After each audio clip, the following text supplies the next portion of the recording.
direct 2 minute रखा तो 2 minute रख टन मिनट रहा है वो भला कारण आगे जरा याद करे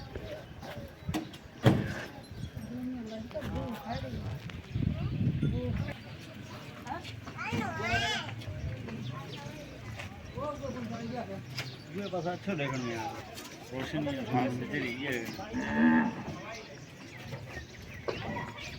ना ये रहो ये थोड़ी है